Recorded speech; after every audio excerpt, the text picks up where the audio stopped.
While this video may be a bit of a clickbait or suggestive title, we are still technically playing Battlefield 6 on a handheld. Now I present to you for consideration the Game Cart Station sort of TM, which features a 16-inch OLED panel, optional eGPU, and better controllers, all from the comfort of your very own couch, while still being able to watch TV and disassociate from everything all at the very same time. Now, with Battlefield having recently come out and being a lifelong fan of the series, this station has been dedicated to playing Battlefield 6, and it does it really fucking well. Now, powering this sumbitch is the Legion Go S with the Z1 Extreme and 32GB of RAM and the OneXGPU Lite. This little fucker can quite literally fit in your pocket as long as you have just as equally big, if not more, to lug around the POS power adapter. No more room for your phone with your important pictures on it. Inside the GPU Lite is the tried and true and generationally and architecturally becoming less and less relevant, like my life and my will to live, the RX 7600 MXT,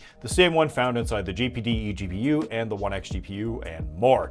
Thankfully, EA decided to get a Marvel movie-style development going on this game with the intros to boot. And it has seemed to pay off for them, with the game being absolutely playable in the heaviest of multiplayer matches on the 780Mi GPU found inside the popular handhelds of yesteryear. But if you want to up your gameplay experience without spending as much on the Legion Go 2 or Xbox Ally X, you can get one of these eGPUs for less than the cost of the high-end units. Now, going even further, you obviously don't need a whole monitor setup, but if you do, you don't need to go high-end. But if you do decide to go balls to the walls, this UPerfect monitor is not a bad choice. Now, full disclosure, they did send this over to me for review and it is expensive, but you could theoretically buy this monitor and eGPU and spend less than the Legion Go 2, with the total cost being around $1,170 pre-tax. Of course, the cost is high for the both of these and they are premium units in their class, but it goes to show that you could potentially get something a lot more useful or impactful to your gaming experience versus just upgrading to the newest handheld. But if we want to keep it shot for shot, the panel shown off here is OLED, coming in at 3K resolution with a 16:10 aspect ratio. The Legion Go 2 does beat it out here in refresh rate at 120 versus 144, but it is a damn good panel in my opinion. Even though it does not have VRR due to the OLED technology, the refresh rate is at 1 millisecond on this panel, so you may get some tearing, but at least it should update very quickly for you. Playing Battlefield at 2560 by 1600 on high settings with FSR performance, ultra performance can get you around 90 to 100 FPS. You can definitely mess around with settings to get a higher number, but here I am happy with anything above 60 FPS playing with a controller for me. You can definitely increase or decrease, I guess, the amount of upscaling to something like quality or balance and gain a crisper picture. Even something like native AA could be achieved at a 60 FPS lock on the 7600 MXT. Speaking a bit more towards the cart and accessories, this metal cart was from some company called DKG on Amazon that I bought. Same with the floor stand for the monitor. I'll leave links below for everything, although maybe avoid this specific cart as I'm 100% overloading the shitty perforated metal here. Moving on further, I currently have it outfitted to the OneXGPU Lite as the eGPU, but I do have a 7800 XT USB 3 based eGPU to replace it with when I have to send the Lite back. The GPU Lite is ideal if you have a Thunderbolt 5 or USB 4 2.0 capable device to achieve the same or higher speeds as Oculink, which is also supported on the unit.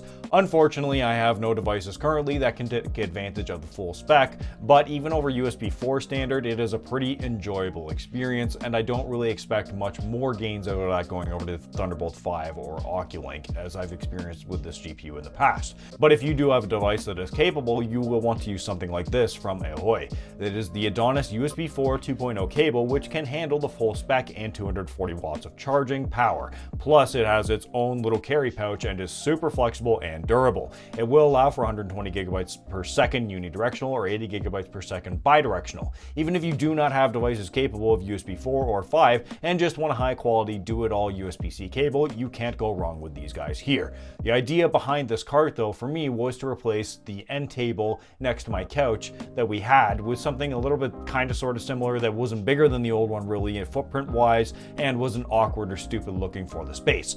On the top shelf here is where the eGPU is housed. Originally I wanted to put it on the bottom for the most stability and to keep things nice and neat, but I ultimately decided against that because my two dogs have absolute weapons for tails and will up any unattended, still-filled mug or cup in their path. So keeping things functional over form, I went with having the most expensive electronics high up top from the often laughed at Pokemon tail whip move doled out by these fluffy f***ers. Now, in the middle we have a little piece of wood they included that was meant for the top, but I decided to have it as my drink holder and spot to put my handheld when docked in the middle.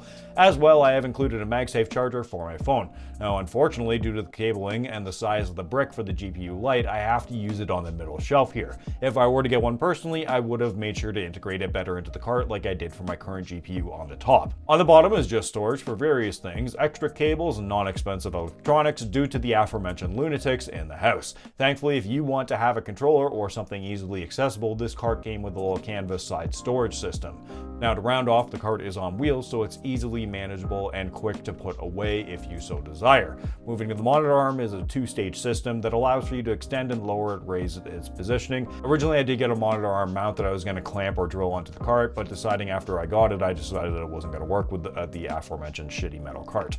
So after returning that one, I went for a floor mount that was mainly meant for tablets, but seeing as the OLED panel is lighter or as light as at least most tablets, I had high hopes of it working and not dropping off the face of the planet, to which I had massive success, unlike my life. Now, UPerfect also sent over a monitor VESA mount that fits the mount, so presto changeo, Bob's your uncle, now you're cooking with Crisco. I now have a floating OLED panel to game and do work on.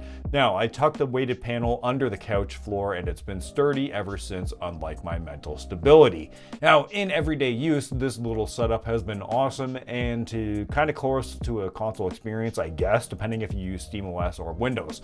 However, if you want the eGPU and have more stability with it, Windows is usually ultimately the way to go. Good news, however, for the upcoming launch of the Xbox Fullscreen experience on PC is that the eGPUs seem to be just as plug and play with how they are in Windows proper. Now, I have the Logitech K400 Plus keyboard combo mouse here for navigating games or system settings. It is mostly kept for just that. However, if you want to go a step further with a setup like this, you could potentially get some sort of lap dock setup conducive to keyboard and mouse play. The only productivity-based thing I have done with this setup currently with my laptop on my lap and using the monitor on the second screen for doing kind of script work and other lighter tasks, but it's been more than phenomenal with just a single USB-C cable powering the monitor and the laptop. Other than that, it has been solely used for gaming, and oh boy does this bad girl game. With the desktop 7800 XT in play, it has no problem running everything at max settings, 120 FPS, 2560 by 1600, paired with a really nice controller like the 8BitDo Ultima 2 here, and you are just off to the races.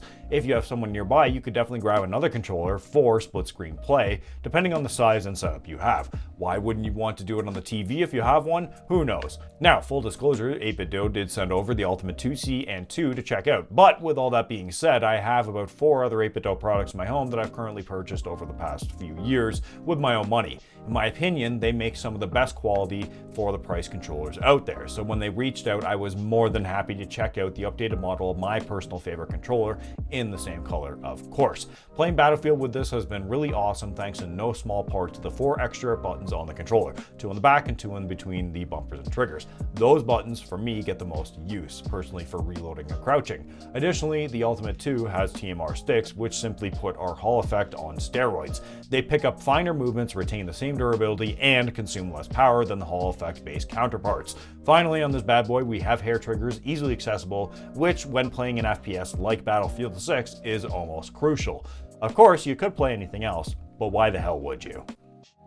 Now, my one kind of complaint with this overall setup and how I have it right now, and it's partially a Windows problem, partially a monitor problem, shown here because it's not touch compatible. While I wouldn't use touch capabilities for games, I would like to have something quickly available to fuck off out of pop-up windows on Steam and other launchers, without the need to grab my keyboard because I'm a lazy cunt. But that's also Windows' fault for just being so goddamn intrusive with everything that happens. Other than that, if you value audio, grab some decent wireless headphones. The ones I use are the Asus wireless Speed Nova ones due to having a receiver for low latency and pass-through and noise cancel capability. If any of this sounds up your alley, I suggest you not copy mine exactly, as there is excess spending, obviously, and the shitty cart is just terrible. But also consider the value for the money of you might be spending going for something like this versus a brand new handheld.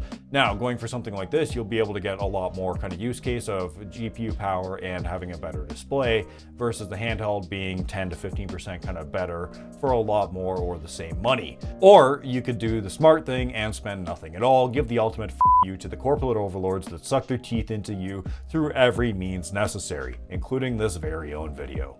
Well, that's it for this one. If you found anything at all in this useful or interesting or helpful to your own little setup, be sure to give it a like. Thanks to UPerfect, OneXPlayer, AOHI, 8BitDo for making this game cart what it was. Expect to see these products in a more dedicated review style video as well in the future if you'd like more in-depth video information on those. Thanks again for watching, and if you want to get yourself some cool and comfortable shirts for work and play, be sure to check out Into the AM. It's what I'm wearing here currently. It's what I wear at work, although it's their polo shirts, but again, they're just super comfortable. I'll leave a link in the description below for that. And as always, have a great day.